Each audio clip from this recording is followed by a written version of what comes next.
Hello friends, 4 മണിക്ക് ഉണ്ടാക്കാൻ കഴിയുന്ന ഒരു 4 മണി പലഹാരമാണ് ഞാനിവിടെ ഇന്ന് കാണിക്കുന്നത്. വളരെ വേഗത്തിൽ ഉണ്ടാക്കിയെടുക്കാൻ കഴിയുന്നതാണ്.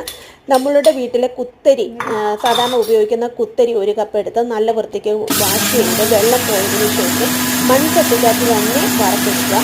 വറുത്തെടുത്തിട്ട് ചൂട് പോയതിനു ശേഷം ഇതുപോലുള്ള മിക്സിയുടെ ജാറിലേക്ക് അതിനെ മാറ്റി ഒന്ന് പൊടിച്ചെടുക്കണം. പൊടിച്ചെടുത്ത ഈ മിശ്രിതത്തിലേക്ക് നമുക്ക് കുറച്ച് പറങ്ങാണ്ടി പരിപ്പും കപ്പലണ്ടിയും കൂടെ വറുത്തെടുത്ത് ഇടണം. അത് ആ ചട്ടിക്കകത്ത് തന്നെ ഇട്ടാൽ മതി, എണ്ണയൊന്നും നമുക്ക് ഒഴിക്കേണ്ട കാര്യമില്ല. ചെറിയ ചൂടോടുകൂടി അതും കൂടി വറുത്തെടുത്ത് ഇതിനകത്തേക്ക് ആഡ് ചെയ്യുകയാണ്. അരി വറുക്കുമ്പോൾ തന്നെ നമ്മൾ ഏലക്കാപ്പൊടി ഇല്ലെങ്കിൽ ഏലക്കായും കൂടി ഇത്തിരി ഉപ്പും കൂടി ഇട്ട് വേണം വറുക്കാനായിട്ട്. 1 കപ്പ് ജാഗരിയും കൂടെ ഞാൻ ഇതിനകത്ത് ആഡ് ചെയ്യുന്നുണ്ട്. എന്നിട്ട് വീണ്ടും നമ്മളതിനെ വീണ്ടും ഒന്ന് പൊടിച്ചെടുക്കുക. പൊടിച്ചെടുത്തതിന് ശേഷം നമുക്ക് വീണ്ടും 1 കപ്പ് തേങ്ങ ചിരുകിയതാണ്. അപ്പം തേങ്ങ ചിരുകിയതും കൂടെ നമ്മൾ ഇതിനകത്തേക്ക് ആഡ് ചെയ്ത് കൊടുക്കണം.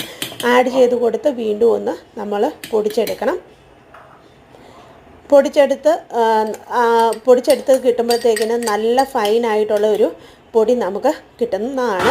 അപ്പോൾ ആ പൊടി വീണ്ടും നമ്മൾ ചെറിയ ചൂടോടെ നമ്മൾ ഉരുട്ടിയെടുത്താൽ 4 മണിക്ക് കഴിക്കാൻ കുട്ടികൾക്ക് വളരെ ഇഷ്ടമുള്ള ഒരു അടിപൊളി 4 മണി പലഹാരം നമുക്ക് ഉണ്ടാക്കിയെടുക്കാം. നിങ്ങളും ട്രൈ ചെയ്ത് നോക്കുക. ഇഷ്ടപ്പെട്ടെങ്കിൽ കമൻറ്റ് ചെയ്യാൻ മറക്കരുത്.